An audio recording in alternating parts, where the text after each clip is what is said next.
మాజీ మంత్రి అయ్యన్న పాత్రుడు ప్రభుత్వంపై విమర్శలు గుప్పించారు. వచ్చే నెల 1వ తారీఖు నుంచి వాహన చట్టంలో అనేక మార్పులు తీసుకొచ్చి ప్రజలపై భారాన్ని మోపేందుకు సిద్ధమవుతున్నారని అన్నారు. సామాన్య ప్రజలు దృష్టిలో పెట్టుకుని ప్రభుత్వం నిర్ణయాలు తీసుకోవాలని కోరారు. ఈరోజు పేపర్లో చూసాం, చాలా అడ్వర్టైజ్మెంట్లు వచ్చాయి. దానికేం తప్పులేదు, ఎవరి నాయకుడికి వాళ్ళ అడ్వర్టైజ్మెంట్ ఇవ్వడం సహజం. అయితే ఆ రోజుల్లో మీరు మా నాయకుడు జగన్మోహన్ రెడ్డి గారు, A1 నాయకుడు జగన్ రెడ్డి గారు మాట తప్పడం మడం తిప్పడం అని చాలా సందర్భాల్లో మీరు మాట్లాడుతూనే ఉన్నారు. మరి ఈవేళ పేపర్లో అడ్వర్టైజ్మెంట్ చూస్తే ఈవేళ చూడండి, ఇది చోడవరం ఎమ్మెల్యే గారు ధర్మశ్రీ గారు ఇచ్చినటువంటి అడ్వర్టైజ్మెంట్. అందరూ ఇచ్చారనుకోండి, ఇతను ఎందుకు చూపిస్తానంటే ప్రత్యేకంగా ఇతను మన రాష్ట్రంలోనే అందగాడు కదా అంటే ఇతను చూపిస్తే బాగుంటుందని చెప్పి అనిపించి చూపిస్తున్నాను. ఇతను కూడా అదే మాట అన్నాడు, మాట తప్పని మడం తిప్పని నాయకుడు మా A1 జగన్ రెడ్డి గారని. మరి ఆ రోజు అన్న మాట ప్రకారం నిలబడ్డారా? మీరు ప్రతి విషయంలోనే మాట తప్పుతున్నారు, ప్రతి విషయంలో కూడా మడం తిప్పుతున్నారు. మీకు అలవాటు చేసుకున్నారు, మాట తప్పడం మడం తిప్పడం అలవాటు చేసుకున్నారు. ఇక ఆ బాటలోనే నడుస్తున్నారు ఈవేళ. ఎందుకన్నానంటే ఈ మాట, ఉదాహరణకి రేషన్ కార్డులో తీసుకుందాం.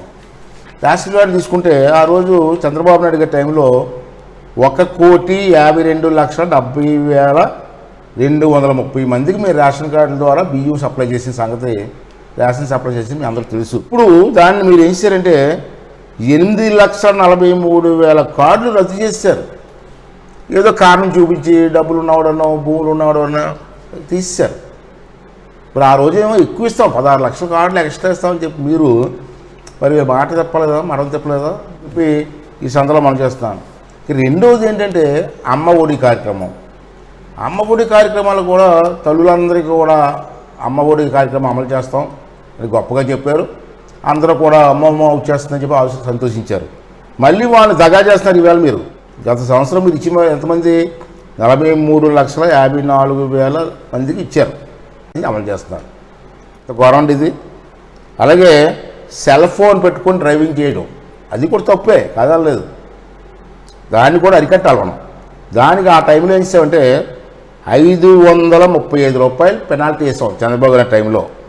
ఈరోజు దాన్ని 5,035 రూపాయలు చేశారండి. 4 రెట్లు పెంచారండి. ఎంత గౌరవం అండి. అలాగే డ్రైవింగ్ లైసెన్స్ లేకపోతే ఆ రోజు మనం చిన్నపిల్లలు డ్రైవ్ చేస్తున్నారు, లైసెన్స్లో ప్రమాదం అయితే ఇన్సూరెన్స్ రాదు కాబట్టి వీళ్ళని అలవాటు చేయాలని చెప్పి అటువంటి దొరికితే 1,035 రూపాయలు పెనాల్టీ వేసాం. ఈరోజు దాన్ని 5,035 రూపాయలు చేశారు. వేగంగా నడిపితే అంటే ఎక్కువగా స్పీడ్గా వెళ్ళి వెహికల్ దొరికితే ఆ రోజు 135 రూపాయలు పెనాల్టీ ఇవ్వమన్నాం మేము. ఈరోజు దాన్ని 1,035 రూపాయలు చేశారు. అలాగే రెడ్ సిగ్నల్ దగ్గర ఆకుకుంటా వెళ్ళిపోవడమో పాటించకపోతే ఆ రోజు 135 రూపాయలు మేము పెనాల్టీ ఇస్తాం. ఈవేళ దాన్ని 1,035 రూపాయలు పెంచారు. అలాగే మైనర్లు అంటే చిన్నపిల్లలు ఎవరైనా డ్రైవింగ్ చేస్తే 535 రూపాయలు ఇవ్వమని చెప్పాం ఆ రోజు మేము.